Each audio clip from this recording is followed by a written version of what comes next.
Bonjour, je m'appelle Sansa Stark. Tu veux être mon ami?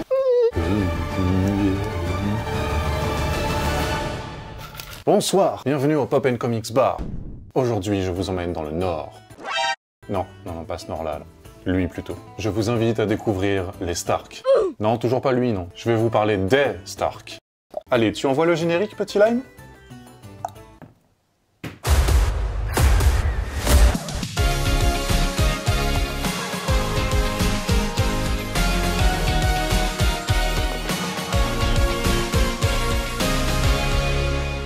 Les Stark sont la grande maison de Westeros, qui règne sur le nord depuis Winterfell depuis des milliers d'années. Elle descend des premiers hommes et date de l'âge des héros, des centaines de milliers d'années avant le début de Game of Thrones. Son fondateur n'est autre que Brandon le bâtisseur. Il créa la garde de nuit ainsi que l'immense mur de glace avec les géants et les enfants de la forêt. Vous savez, les petites choses mignonnes dans la série qui sont gentilles mais qui ont la tête de potentiellement te tuer pendant ton sommeil. Ce fameux mur de glace incroyablement gigantesque et indestructible, censé protéger tous ses habitants de Castle Rock jusqu'à la région de Dorne, qui, spoiler, 3, 2, 1, qui finira par être explosé en environ 3 secondes et demie par un seul petit souffle de dragon. L'emblème de la famille Stark est bien évidemment le loup géant. Sa devise est la très peu connue « Winter is coming » ou « L'hiver vient » en français. Mais bien évidemment, si vous avez regardé cette série en français, vous méritez d'être immédiatement décapité par un marchand blanc.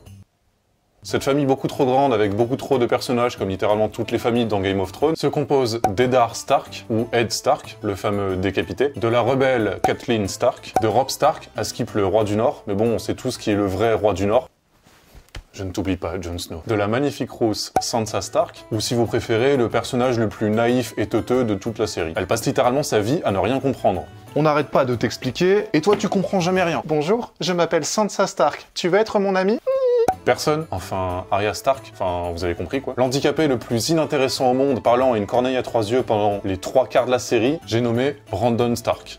Ou Bran. Et enfin Jon Snow, le bâtard qui ne sert à rien. Enfin bâtard, pas comme aujourd'hui, hein, le bâtard de l'époque. Je vous ai cité là que les principaux personnages de la famille Stark, parce que les autres, bah on s'en fiche clairement en fait, c'est juste des figurants. Puis bon, ils sont 50 000 dans cette famille, il faut retenir que ceux-là, hein, c'est le plus intéressant de la série. La série Game of Thrones, ou le Trône de Fer, pour les 3-4 personnes du fond qui ne sont pas encore au courant, est inspirée d'une série de livres écrits par le sadique George R.R. Martin. Un livre pour les 2000 qui me regardent, c'est ça. C'est un truc moyennement lourd en papier avec une espèce de carton rigide sur le contour. Et à l'intérieur, vous ouvrez, il y a des pages, il y a des choses comme ça. Et vous pouvez lire. Oh, il y a même des dessins, vous avez vu? Ah merde, je me suis trompé de livre. Ça, ce sera sûrement une prochaine vidéo. Je vous laisse comme ça vous avez bien le temps de l'admirer. Admirer, stop. Du coup, pourquoi George R.R. Martin est sadique et complètement psychopathe? Parce que selon moi, c'est un des pires auteurs du monde qui décide de tuer n'importe quel personnage principal à n'importe quel moment. Contrairement aux autres auteurs et aux autres réalisateurs qui, eux, décident de garder en vie leur personnage le plus longtemps possible afin de se faire un max de thunes sur eux et pouvoir créer du merch en illimité tant qu'ils sont en vie. Bien évidemment, Martin ne tue pas les personnages qu'on déteste parce que ce serait pas drôle sinon. Quand je vous dis qu'il aime bien nous faire souffrir ce bougre. Ouais, j'emploie le mot bougre.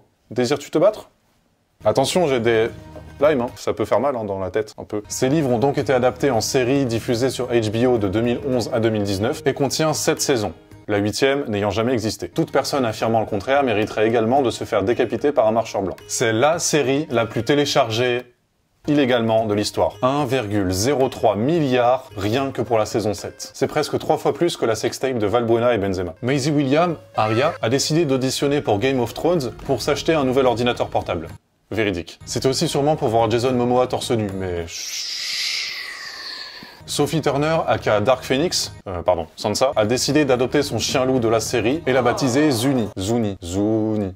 Le trône de fer a nécessité 4 mois de construction et il mesure 2,40 m de haut, soit un mois même, 25. Et il faut 4 hommes pour le porter, tellement il est lourd. Oh, et si vous regardez bien, il y a aussi l'épée de Gandalf dedans. La fameuse grande bataille de la saison 5, qui est clairement mieux que la grande bataille dans le noir de la saison 8, est constituée de 220 figurants, sachant que 800 ont participé au casting et seulement 70 ont survécu aux 4 semaines de tournage. Les autres ont servi de cadavres pour l'arrière-plan. Les plus petits figurants étaient souvent placés à côté ou autour des acteurs principaux pour leur donner de la grandeur et de la hauteur. Dites coucou au petit Kit Harington et ses 1,73 m, ce qui représente à peu près 3 limes comme ça. Une petite anecdote pas trop connue, c'est qu'avant de tourner le premier épisode de la série, ils ont tourné ce qu'on appelle un épisode pilote. C'est un épisode test pour voir un petit peu le rendu de la série et voir ce que ça pourrait donner sur nos écrans. Sauf qu'il était tellement mauvais qu'ils ont dû en retourner un. Malheureusement pour nous, dans cet épisode qui du coup n'a jamais été diffusé, George R.R. Martin faisait un petit caméo au mariage de Daenerys et Khal Drogo. J'aurais bien aimé voir ce psychopathe mourir dans sa propre série. Attention, anecdote un peu bizarre. La cape de Jon Snow dans la garde de nuit est composée en partie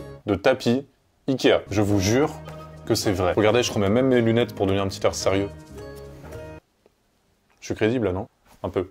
Un petit peu. Kit Harington, oui encore Kit Harington, il y a beaucoup d'anecdotes sur lui, a réussi à échapper à une amende pour excès de vitesse grâce à son personnage de Jon Snow, car le flic qui l'a contrôlé était fan de la série. Kit lui expliqua que son personnage n'était pas vraiment mort, et le flic lui répondit « On your way, Lord Commander ». Accent élevé 2 sur 20. Moralité de l'histoire, si vous vous faites contrôler par un flic en excès de vitesse, faites-vous passer pour Jon Snow. Non, non, non, faites pas ça, c'est pas bien. Ne faites pas ça. Faites-vous passer pour Bran. Lui au moins il est handicapé, il y aura plus de chance. Ah oui, une dernière chose, cette série possède quelques récompenses.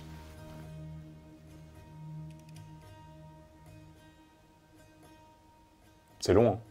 Attendez, c'est pas fini. Hein.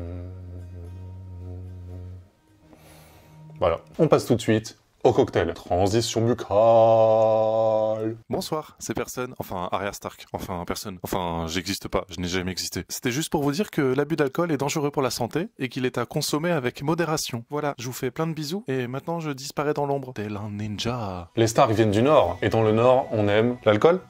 Non. La consanguinité? Non.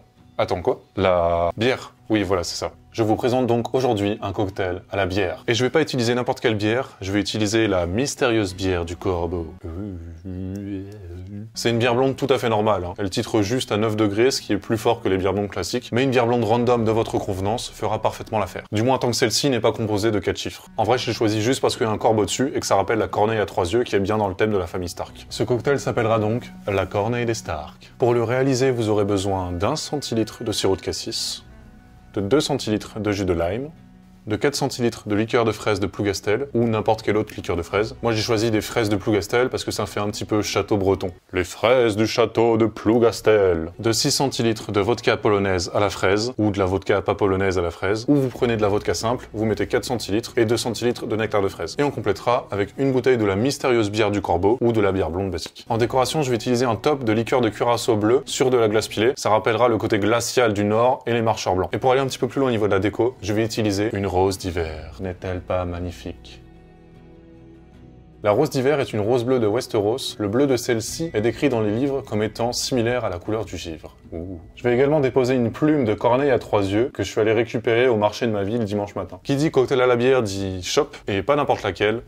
La shop des Stark. Dans beaucoup de pays du Nord, on boit sa pinte de bière avec un shooter de vodka. Je me suis donc inspiré de ça pour vous proposer non pas un shooter de vodka, mais un vodka sour pour accompagner ce cocktail à la bière. Je le servirai dans une petite coupelle comme ça, qui fait un petit peu coupelle royale. Dans ma tête en tout cas. Il existe même un cocktail polonais qui s'appelle le U-Boat, prononcé Unterseeboot, qui est à l'origine un sous-marin allemand de l'entre-deux-guerres, qui consiste à mettre un shooter de vodka dans une pinte de bière et à boire la pinte cul sec avant que le shooter ne touche le fond. Le shooter représentant le sous-marin. On peut donc dire grâce à ce cocktail que les Polonais sont des malades de boire ça cul sec. Le vodka sour sera quant à lui beaucoup plus doux, vu qu'il est composé d'1 centilitre de sirop de sucre Canadu, de 2 centilitres de jus de citron et de 4 centilitres de vodka. Et pour ajouter un côté glacial au verre, je vais le givrer avec du sucre en poudre et du curaçao bleu. On peut également faire un sour avec un blanc d'œuf. Oui, on peut mettre des œufs dans des cocktails, calmez-vous, c'est bon. Ça permet de créer une belle mousse sur le dessus, mais ici j'en mettrai pas vu que je givre déjà le verre avec du sucre et du curaçao. Pour givrer un verre, rien de plus simple, vous prenez 2 petites assiettes, chef Gusto représente, vous mettez du sucre en poudre dans l'une, et du curaçao bleu dans l'autre. Et vous trempez votre verre dans l'un, puis dans l'autre, dans l'un, puis dans l'autre, etc.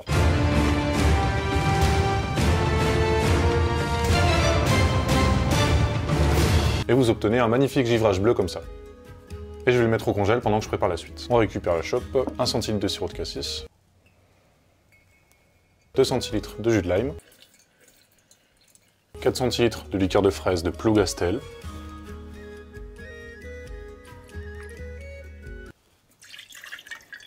6 centilitres de vodka à la fraise,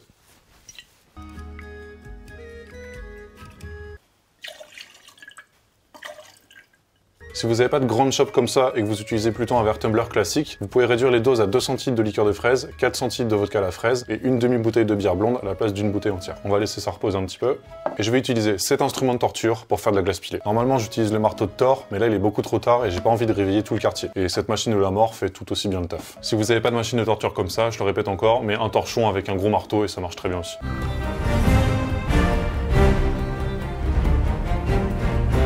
Après avoir fait la glace pilée, on va préparer le sour. Comme d'hab, vous rafraîchissez bien le shaker. 1 centilitre de sirop de sucre Canadu. 2 centilitres de jus de citron. et 4 centilitres de vodka.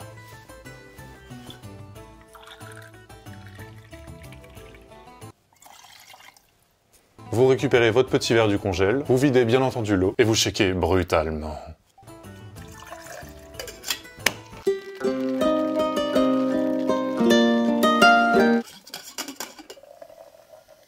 La double filtration.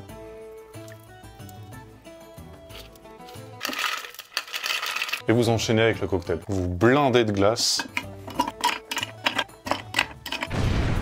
Le marteau de Thor, évidemment. Vous penchez la chope à 43 degrés et vous versez délicatement.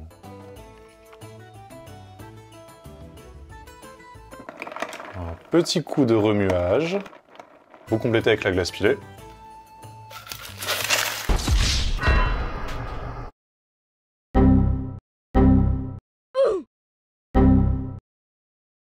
Ceci était une représentation des marcheurs blancs arrivant à Westeros. À ne pas reproduire chez vous, bien évidemment. Et vous ajoutez votre curaçao bleu.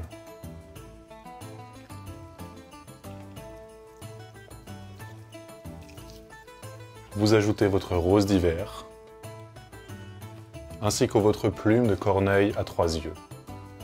Et vous avez votre Corneille des Stark sur sa montagne de glaçons givrés. J'espère que ce Poptails 4 sur l'incroyable famille Stark de Game of Thrones vous a plu. J'espère que ce cocktail, la Corneille des Stark, ainsi que son accompagnement, la Vodka Sour, vous plaira. N'hésitez pas à vous abonner pour voir d'autres catastrophes totalement prévues comme celle-là. Mettez un like et partagez cette vidéo pour peut-être gagner une nuit avec Sansa Stark dans un hôtel de luxe. Si jamais par malheur vous ne l'avez pas encore vu, le Poptails 3, la vidéo sur Batman et sur le Bat Cosmo, s'affichera juste ici. Moi je vous dis à la semaine prochaine pour une autre vidéo rocambolesque, cocktailiquement vôtre.